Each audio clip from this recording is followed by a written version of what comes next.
Nuestro texto para esta tarde es 1 Tesalonicenses, capítulo 2, verso 13.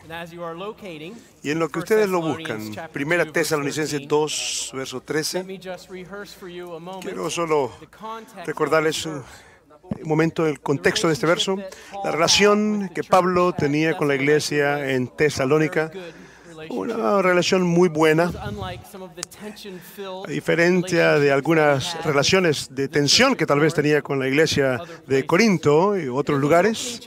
Luego, en sus capítulos introductorios de Tesalonicenses, Pablo está llamando y recordando la experiencia tan maravillosa que él tuvo ahí predicando la palabra, y aquellos en Tesalónica escucharon el Evangelio y cómo ellos vinieron a Cristo y formaron esta iglesia. Pablo podía estar lleno con nada más que una memoria cálida y maravillosa de su tiempo ahí. Y venimos y vamos ahora, después de establecer esto, al verso 9 del capítulo 2, y leemos esto: porque os acordáis, hermanos, de nuestro trabajo y fatiga, como trabajando de noche y de día, para no ser gravosos a ninguno de vosotros. Os predicamos el Evangelio de Dios. Vosotros sois testigos, y Dios también, de cuán santa, justa e irreprensiblemente nos comportamos con vosotros los creyentes. Así como también sabéis de qué modo, como el Padre a sus hijos, exhortábamos y consolábamos a cada uno de vosotros. Y os encargábamos que anduvieseis como es digno de Dios, que os llamó a su reino y gloria. Por lo cual también nosotros sin cesar damos gracias a Dios, de que cuando recibisteis la palabra de Dios, que oísteis de nosotros, la recibisteis no como palabra de hombres, sino según es, en verdad, la palabra de Dios, la cual actúa en vosotros, los creyentes.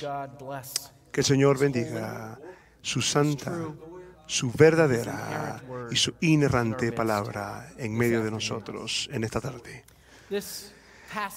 Este pasaje de Pablo nos ofrece un marco de lo que se me ha asignado a que les hable. El tópico que se me ha asignado es ¿cómo llegamos acá? Ahora, he viajado 22.600 millas en avión y luego 34 y tantas millas por automóvil, tratando de alejarme de mi nuevo jefe, R.C. Sproul. Y aquí, él me siguió acá, mucho más grande que la misma vida, para que todo el mundo lo vea. Pero la pregunta no es cómo llegamos nosotros acá, sino cómo llegamos acá hablando acerca de la inerrancia. Bien, estábamos acá ya en 1978. Hicimos referencia a esto ya anteriormente. Establecimos esto con la Declaración de Chicago. Y si no han visto afuera, ustedes van a ver la Declaración de Chicago allá afuera. Y aquí estamos hablando acerca del tema de la inerrancia. ¿Cómo es que llegamos acá? Quisiera comenzar con el texto de la Escritura, en lo que nosotros miramos al siglo XX en particular, porque nuevamente este texto de la Escritura nos va a servir como un marco para la manera como debemos de entender lo que vamos a ver y lo que pasó, que causó que llegáramos acá. Pablo recuerda ese tiempo con los tesalonicenses y él señala dos cosas y muestra la manera como literalmente derramó su vida a estas personas. Y luego, como un padre con sus hijos, Pablo se dio a sí mismo. No había fin a su labor, a su esfuerzo. Más que simplemente ser un pastor relacional o un misionero relacional, Pablo también le dio las palabras a ellos. Recordamos la palabra de Cristo en Juan capítulo 17, en su oración sumo sacerdotal. En la introducción a esa oración, Cristo dice al Padre que Él ha cumplido la misión. Tú me has enviado a este mundo para revelarte a ti. Y eso es lo que yo he hecho. Y Cristo específicamente dice esto en esos versos introductorios de Juan 17. Yo les di a ellos las palabras. Les di las palabras. Y esto es lo que Pablo hace. Cristo, al final de Juan capítulo 17, dice, y les he dado a conocer tu nombre, y lo continuaré dando a conocer. Y se va. Y entonces esto nos trae la pregunta, ¿cómo continúa dando a conocer al Padre? Y la respuesta es a través de el oficio de apóstol. En el caso de esa primera generación de la iglesia y el oficio del pastor maestro. Así que Pablo, siguiendo a su amo, su maestro, hizo lo que Cristo hizo, se dio a sí mismo y dio a ellos las palabras. La palabra le da esto a ellos, y Pablo nos dice de esto en el verso 13, por lo cual yo también les prediqué la palabra. Esa fue la comisión apostólica. Y cuando oísteis estas palabras, las recibisteis, el sentido de el original es que como si estuvieran dándole la bienvenida a un huésped especial a su hogar, una persona de honor que va a llenar de gracia tu hogar con su presencia. Y les das la bienvenida a tu hogar, un huésped especial. Y estos son los tesalonicenses. Si vamos a Hechos 17, en los versos introductorios de Hechos 17, vemos nosotros que Pablo estaba en la sinagoga, nuevamente dándoles la palabra, las palabras que señalaban a Cristo, apuntaban a Cristo, que Él era el Mesías, que iba a venir, y de hecho había venido.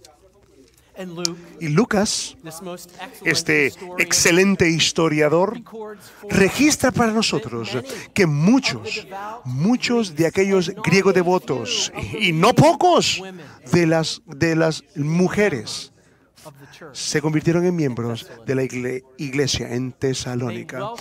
Le dieron la bienvenida a esta palabra. Pablo nos dice que esta palabra no es una palabra de hombres. Y en el primer siglo, en el contexto del primer siglo, no había hambruna por palabra de hombre. Había mucha escuela de filósofos que eran llamados los estoicos. Lo que significa literalmente el estoa. Este era el Porsche de los filósofos. Ellos venían a la ciudad, se ponían a sí mismos en un lugar público y se daban a las multitudes y les daban su conocimiento filosófico en esperanza de que alguna familia noble los pudiera escuchar, los pudiera contratar como un tutor para sus hijos o les pudieran pagar por su servicio como filósofos. Entonces los estoicos iban a llegar a la ciudad y expresar sus nuevas ideas. Después de Tesalónica, en Hechos 17, Pablo va a Atenas y Lucas no estaba bajo él como un historiador. Él nos da este relato histórico de Pablo en Atenas y dice, estos atenienses se les dio, ellos estaban dados a la fascinación de las nuevas ideas. Les encantaba tener una persona que se levantara en el área del mercado y darles palabra de hombre. En otro lugar, Pablo nos dice que no somos como muchos, como aquellos que son habladores. No somos como esos muchos habladores que vienen con una palabra de hombres. Pero la aceptaron por lo que es la palabra de Dios, le dice Y como la palabra de Dios es lo único suficiente, es el único agente que puede cumplir y complementar la próxima cláusula, es la palabra de Dios que está obrando, que actúa, dice el verso 13, en vosotros los creyentes. Del mundo grecorromano en la educación, el fin de la educación no era la ciencia, la acumulación del conocimiento. El fin de esa acumulación de conocimiento era la formatio, la formación. Podemos, en nuestro sentido bíblico de las cosas, hablar de transformación. Esto es lo que la palabra hace para nosotros. Y me encanta la expresión, trabaja, actúa, dice acá.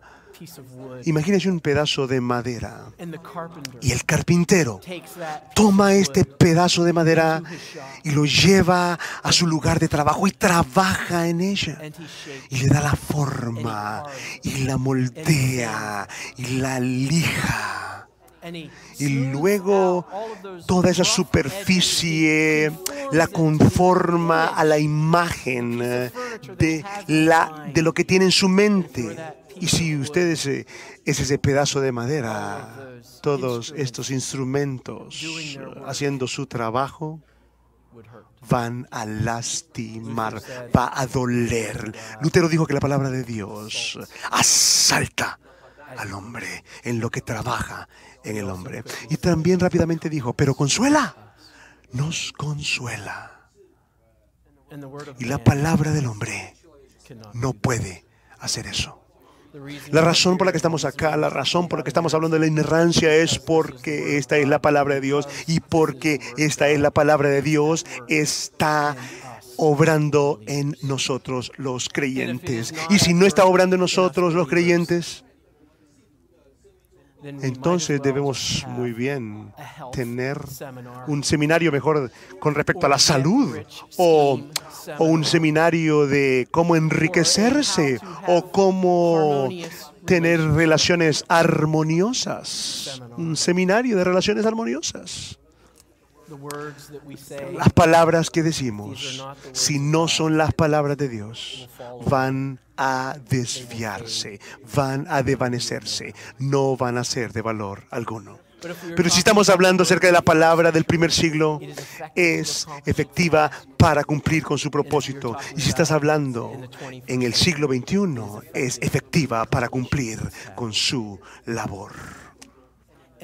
Y en el siguiente siglo, y en el siguiente siglo, después de este también, si Dios así lo desea. Esta no es la palabra de hombres, no. Ayer yo fui a la rentadora de auto Hertz en el kiosco de autoservicio y una palabra de hombre salió ahí y dice, tu tiempo de espera es de 2 minutos en la pantalla, dice 15 minutos después. Dice, tu tiempo de espera es 1 minuto. La palabra del hombre no va a transformarnos. Pero la palabra de Dios sí lo va a hacer. En lo que pienso en estas palabras del apóstol y veo el movimiento en la iglesia contemporánea americana, en los que se identifican como evangélicos. Movimientos que se alejan del texto inerrante. Yo tiemblo al ver esto. Por la iglesia de la siguiente generación. Admitimos que este pasaje no solamente tiene la palabra inerrancia, no tiene la experiencia, la palabra verdad, las palabras de la Confesión de Westminster, la infalible regla. Pero en lo que nosotros pensamos en la palabra de Dios, ¿qué es la conclusión lógica? es inerrancia. Esto fue de hecho el argumento que se trabajó por uno de aquellos grandes del siglo XIX y XX. Ustedes tienen esta nueva edición de su libro. Warfield tuvo un argumento sencillo. La escritura es divina. Y como una revelación divina, como una verbal y plenaria inspiración, el punto de vista plenario y verbal, la conclusión natural a la que debemos de llegar es que es inerrante si cada palabra en el todo de la Biblia es inspirada por Dios, va a llevar el carácter de Dios sobre cada palabra. Por lo tanto, es verdadera. Por lo tanto, tenemos esta doctrina de la inerrancia. Y es esta doctrina de inerrancia que ha sido desafiada en nuestro propio tiempo, en esta nueva generación desde la Declaración de Chicago.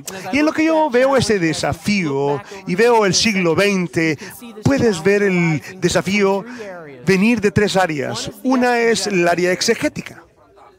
De hecho, podemos ir y regresar un poco antes de los días de Warfield.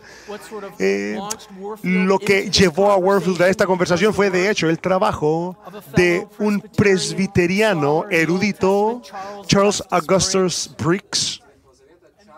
Y Briggs, un norteamericano, fue a Alemania a estudiar con los mejores de los eruditos alemanes y llegó de vuelta a Nueva York al seminario Union. Y argumentó que Moisés no había escrito el Pentateuco, sino que había sido un texto mucho posterior, traído por todas las tradiciones, compiladas por un escriba.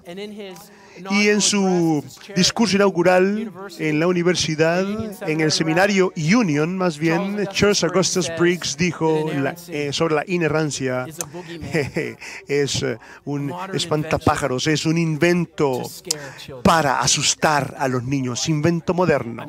No estoy seguro cómo la inerrancia puede asustar a los niños, le voy a decir. He escuchado historias aterradoras, pero ninguna de ellas han utilizado la palabra inerrancia. No sé lo que este hombre estaba pensando cuando pensó que iba a tener un efecto malicioso sobre los niños al decir esto, pero fue lo que Briggs dijo. Por lo tanto, fue traído a juicio sobre herejía en su denominación. Fue sacado el seminario Union y encontró una fuerza de la denominación, lo trajo de vuelta a la facultad y fue ordenado como un anglicano episcopal.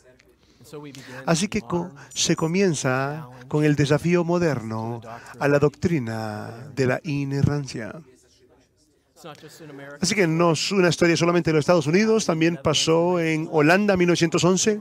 Abraham Kuyper señaló a Herman Bavinck como director de teología en la Universidad de Ámsterdam, y en 1911, en su discurso Cristiano y Modernismo, Bavinck vino y exaltó las virtudes de los logros modernos.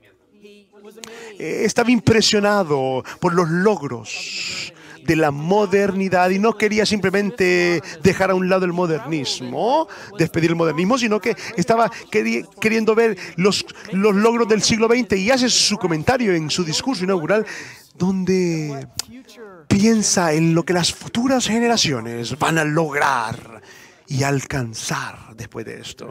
Pero hay un precio puesto a ser pagado con este momento de modernismo, y es que pensamos que hemos sobrepasado a Dios.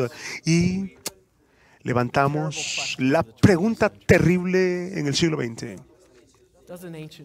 ¿Un libro tan antiguo realmente tiene algo que decirle al hombre moderno?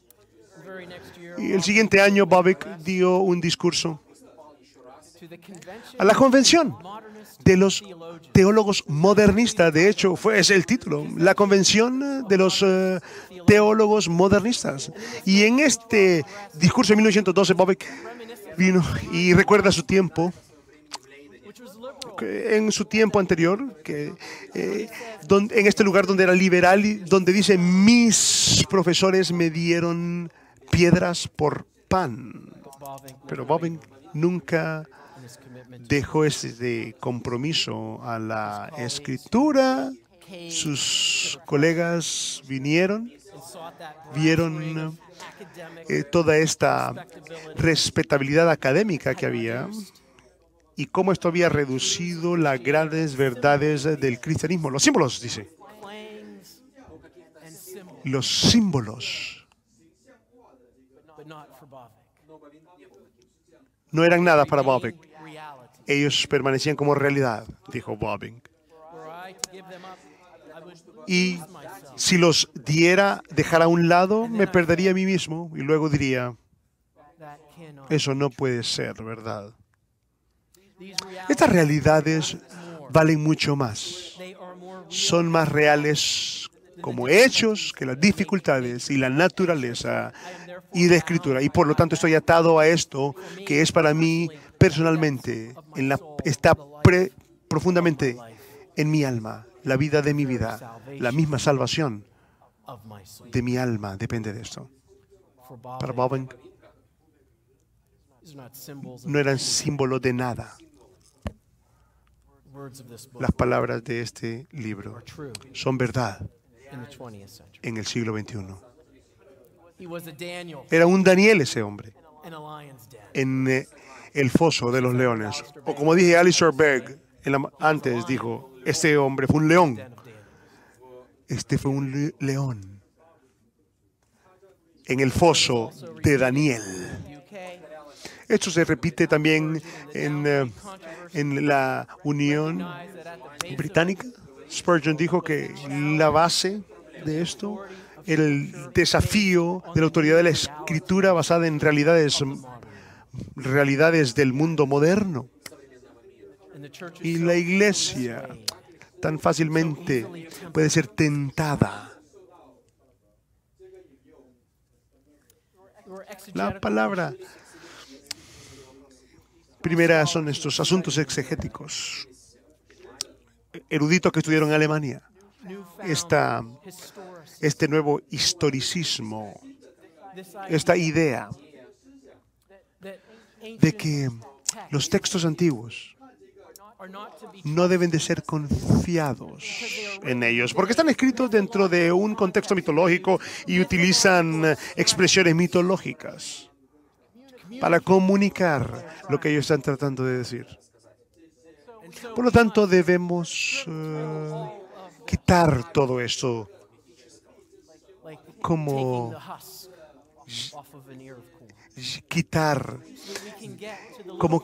quitar todo lo que hay en un maíz, como quitar todo lo del maíz. Cuando vemos nosotros estos asuntos exegéticos, no solamente vemos estos asuntos exegéticos, sino que también vemos asuntos filosóficos. No queremos simplificar nada. Hay mérito a esto de que las filosofías y los filósofos premodernistas que estaban en la noción del ser, los griegos, hablando de los 4 elementos, querían ver cuál es la esencia de la vida misma. Y los argumentos entre Platón y Aristóteles y los otros filósofos griegos, dentro de muchos, estaban con esta idea de qué es lo que fundamentalmente es el ser, en lo que nos movemos en un mundo moderno. Y una de las cosas que el Dr. MacArthur estaba hablando en su discurso acerca del racionalismo, nosotros cambiamos del ser, de hablar del ser, a hablar ahora del conocimiento. Y si llegamos a Descartes, el padre de la filosofía moderna, la pregunta prevaleciente no es qué es la realidad, sino cómo sé. Así que la búsqueda del modernista es la búsqueda del conocimiento. Y ahora en el siglo XX, mientras el modernismo estaba quedándose sin combustible, colapsando en sí misma, los filósofos comenzaron a empezar a buscar, dejar de lado el buscar el significado y la base del conocimiento y empezaron a pensar que estaban buscando una aguja en el pajar. Hemos buscado esta aguja en el pajar por 3, 4 siglos, así que vamos a dejar de hablar del conocimiento a hablar acerca del lenguaje. Entonces tenemos los filósofos del siglo XX, los filósofos analíticos y los positivistas lógicos en el continente, en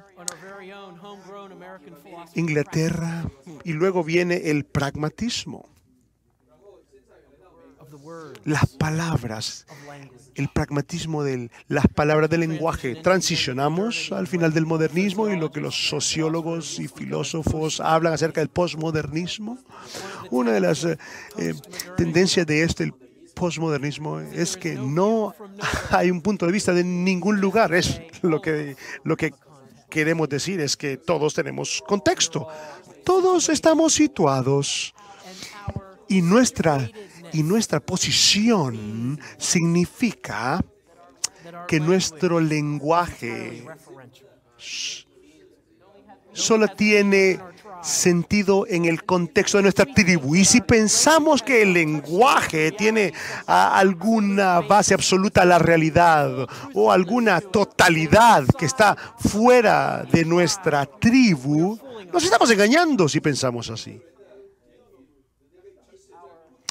Nuestro dinero no tiene valor real que si estuviéramos como si estuviéramos sacando el dinero del juego de Monopolio y camináramos a la librería para pagar por libros con un dinero del juego de Monopolio. Los filósofos alemanes le llamaron Sprachspiel, juego de lenguajes, y reducimos todo a un contexto. Incluso algunos teólogos evangélicos fueron tan lejos como para abrazar este posmodernismo con un texto bíblico mismo, diciendo que el texto está situado en su contexto. Ya no es la manera como podemos ver a Dios, que solo verlo en nuestro propio contexto del siglo XXI. Y fácilmente hemos sido movidos de lo filosófico ahora a lo cultural. Lo cultural, el desafío cultural a la inerrancia. Ustedes lo vieron unas semanas atrás.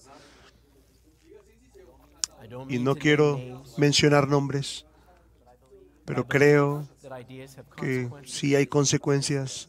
Creo que las malas ideas tienen malas consecuencias terribles tienen las malas ideas. Y lo vimos de una manera clara en las palabras de Rob Bell cuando dice: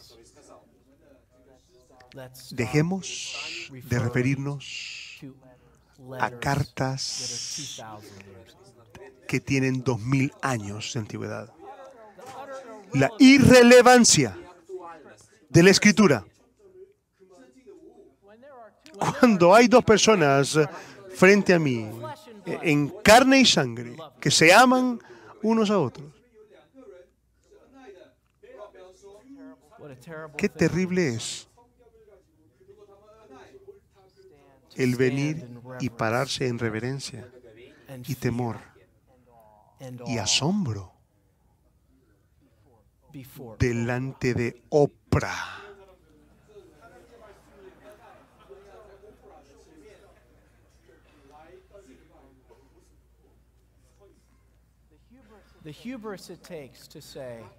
Esto viene y dice: he leído este libro. ¿Has leído este libro? No, gracias. Yo he leído este libro y no estoy impresionado.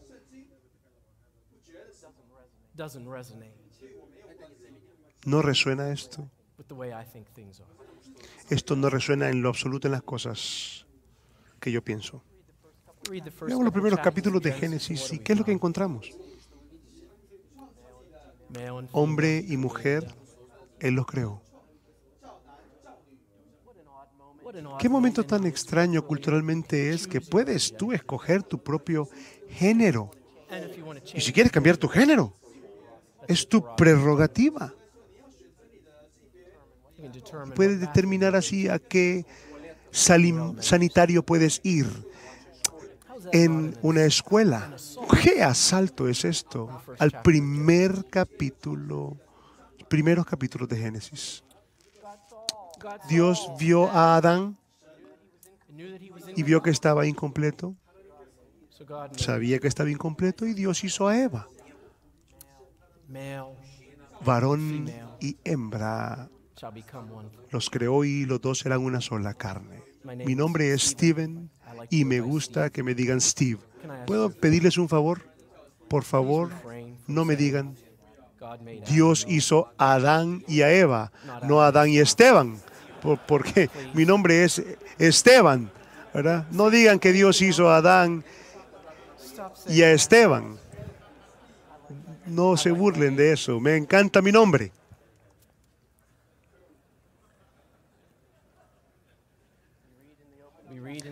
Leemos en el los capítulos iniciales de Génesis que fuimos creados a imagen de Dios. Y decapitamos esta imagen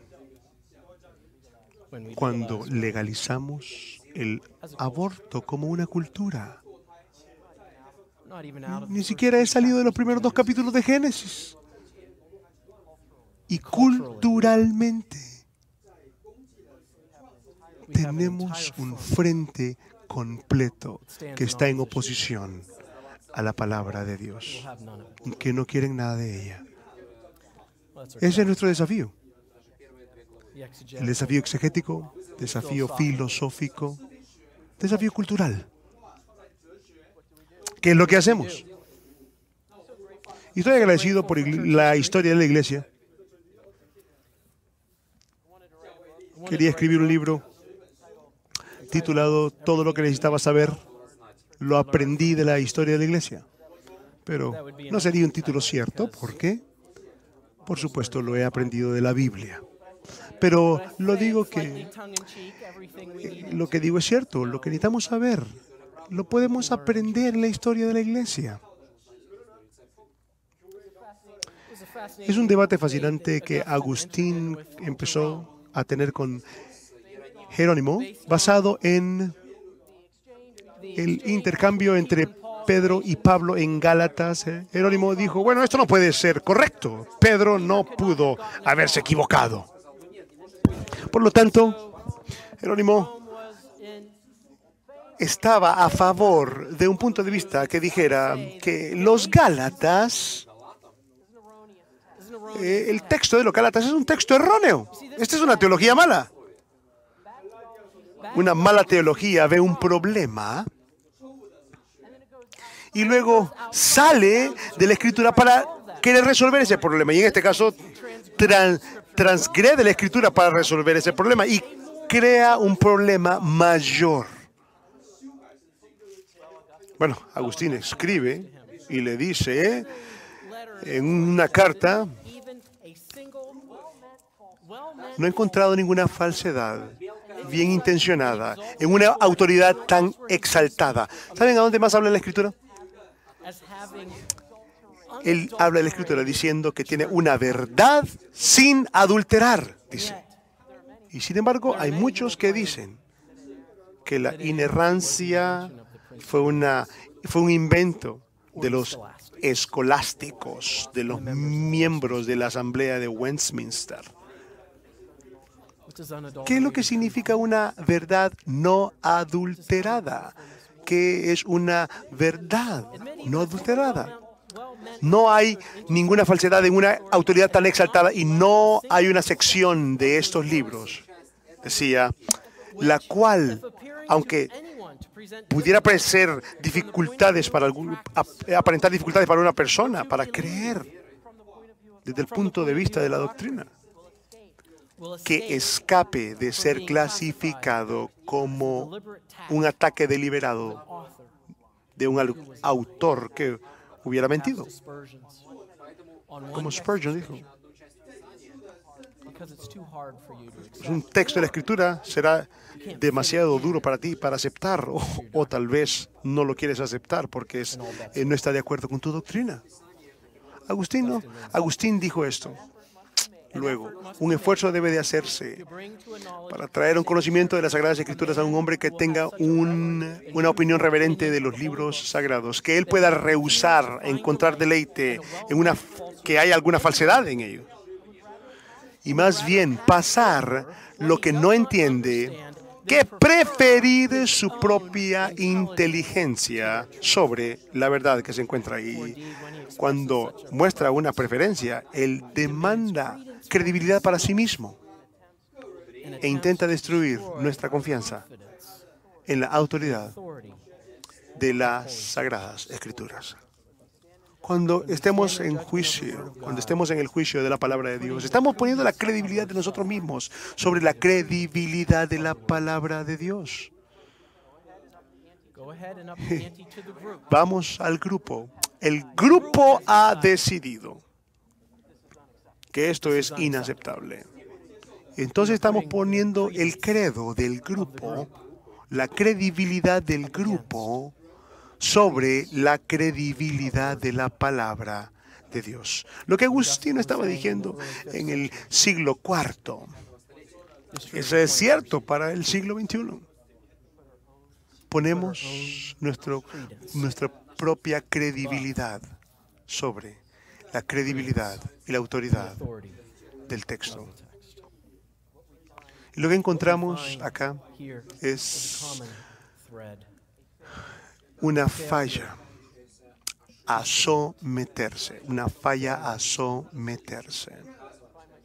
Y me encuentro a mí mismo muchas veces llegando a ver las aguas de la historia de la iglesia, porque vemos ahí estas figuras de la historia de la iglesia, testimonios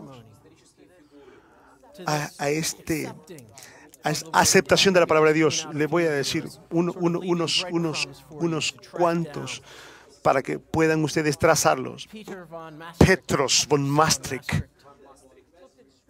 miró en la Escritura, en los atributos de la Escritura, en lo que nosotros decimos, y él argumentó que el atributo de la Escritura fundamental es la autoridad de la Escritura, porque son autoritativas, son necesarias, y porque son autoritativas es que son claras. Y porque son autoritativas es que son suficientes.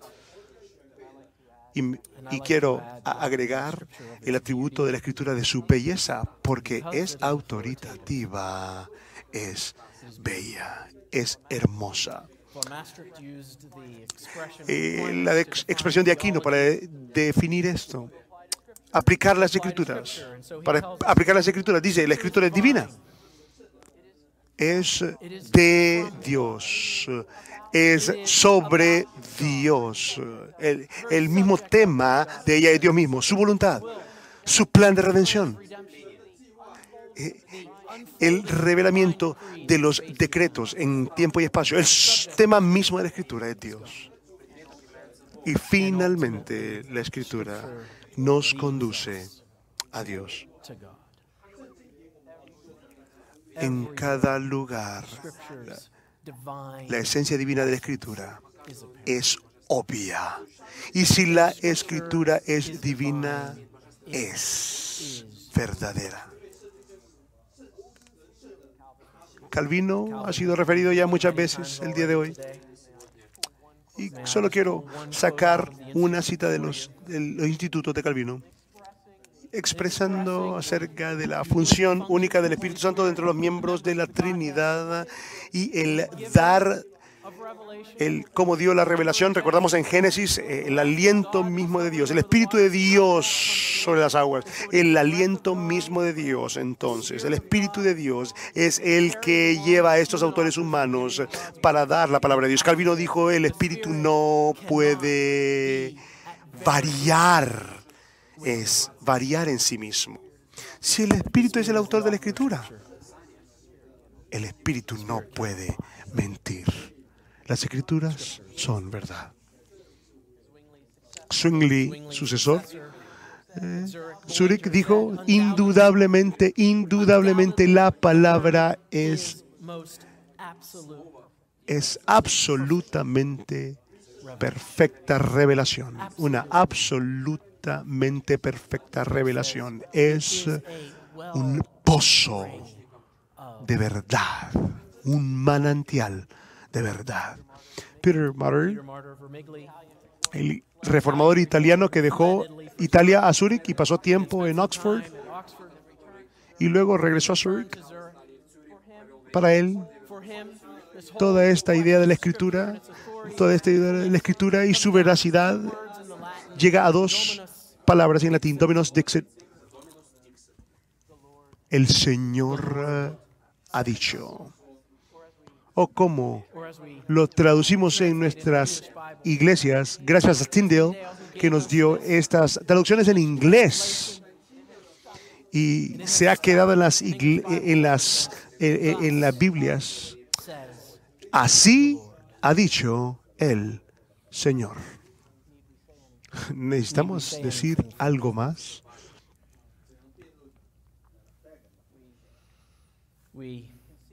Podemos ver incluso en el debate del canon, en la historia de la iglesia, la sumisión a la palabra de Dios. Hemos recibido la palabra de Dios. No hemos establecido estos libros como canónicos, los hemos recibido y reconocemos la estampa divina que tiene. Y lo vemos a lo largo de la historia de la iglesia. En cada siglo, en cada edad, la iglesia se paró por la veracidad, confiabilidad, autoridad de la palabra de Dios. Y es de ahí, de esa palabra verdadera, que la iglesia ha predicado. Y esa palabra predicada es la que transforma vida. Y está obrando en nosotros, los creyentes. Y llegamos al siglo XXI y pensamos que sabemos las cosas mucho mejor. Para combatir esto, en 1978 este grupo se reúne en Chicago y escribe la Declaración de Chicago y escribe los 17 artículos de afirmación y negación, y el grupo se reúne, lo firma y cientos más. Y el Consejo Internacional de Inerrancia le da 10 años de vida y pone seminarios en libros, publican libros. Todo para ver la inerrancia de la Escritura que estaba enraizada en las iglesias evangélicas. Una demarcación entre los evangélicos y liberales. Y no dejen de ver la eficacia de ese trabajo de la Declaración de Chicago. La Declaración de Chicago sostuvo un grupo en lo que ellos peleaban por ganar de vuelta su denominación en los seminarios. Nuestros amigos bautistas del sur,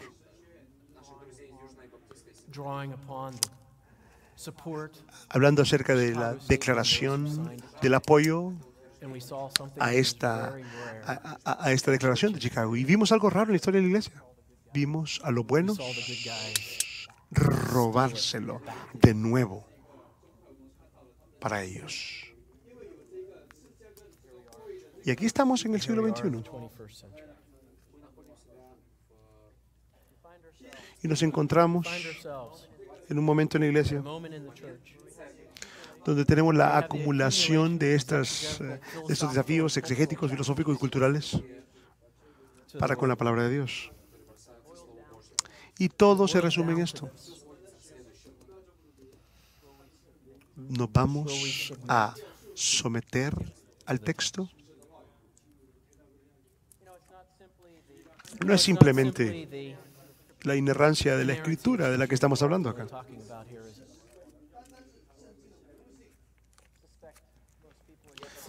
Sospecho que muchas personas en sus congregaciones van a ver cito una cita como la cita de Rob Bell. Véalo por lo que es. Y no ser tentados a moverse en esa dirección. ¿Quién sabe dónde esta generación se va a encontrar a sí misma en la cultura? Hablo en términos de la cultura norteamericana. Hemos disfrutado cierto lugar de privilegio cultural. Parece que las cosas están cambiando. Las doctrinas de la palabra de Dios y las enseñanzas de la palabra de Dios, a las cuales tenemos como muy queridas, pueda que nos encuentren enfrentando una persecución en nuestra iglesia, en la siguiente generación.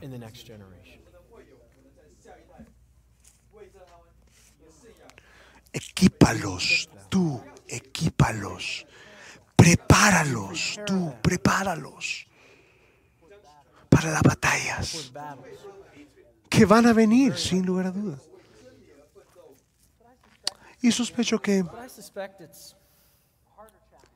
un desafío más difícil todavía es tomar esta doctrina de la inerrancia, sellarla en nuestros corazones y mentes y dejarla que fluya en nuestro torrente sanguíneo, en nuestras propias vidas.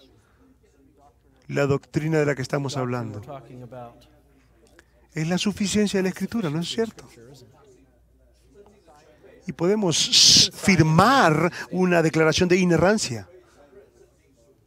Pero ¿realmente tomamos esta palabra tan serio en todas las áreas de nuestra vida?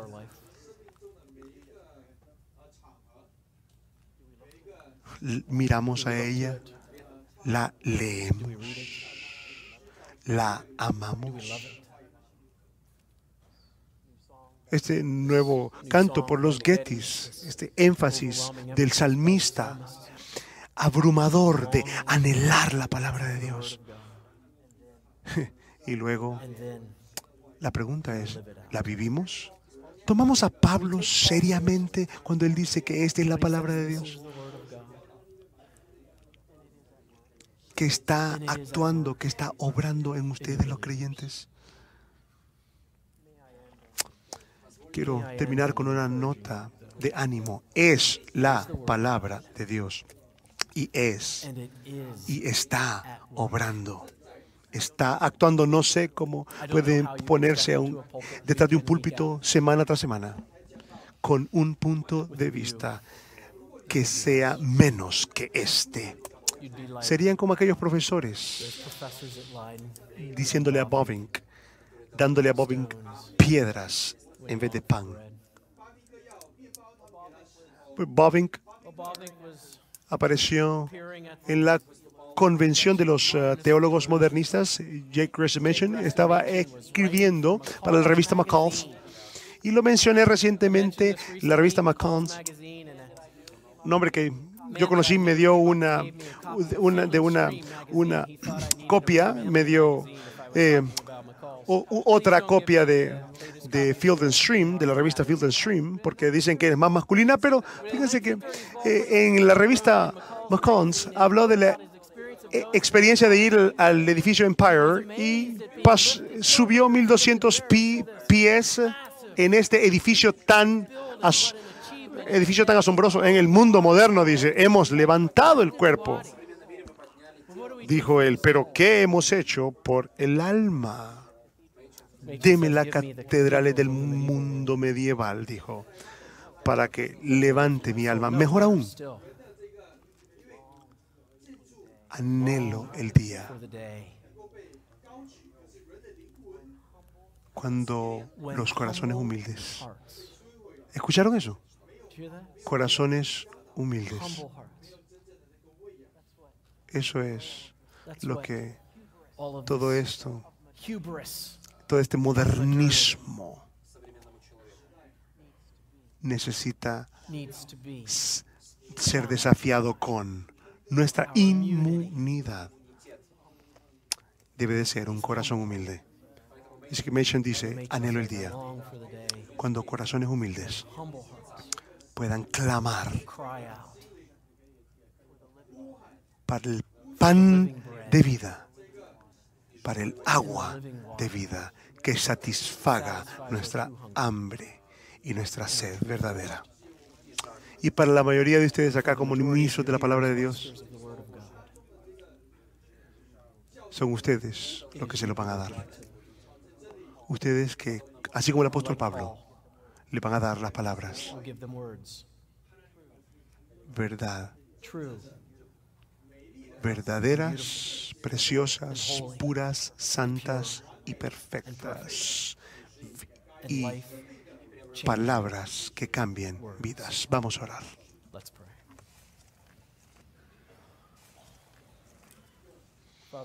Padre, Dios, confesamos nuestro propio orgullo. Confesamos que nosotros también fácilmente nos envolvemos por la cultura en la que vivimos. Que hay ocasiones en las que somos tentados a enterrar en nosotros las convicciones que nos sacan en estos tiempos que vivimos. Perdónanos por eso. Perdónanos por la mala doctrina. Perdónanos por la doctrina inconsistente. Que podamos ser animados a proclamar tu verdad. A no dar las palabras de hombres, sino dar tus palabras. Y que estas palabras puedan estar actuando en nosotros, tus hijos. Oramos esto en el nombre de Cristo. Amén.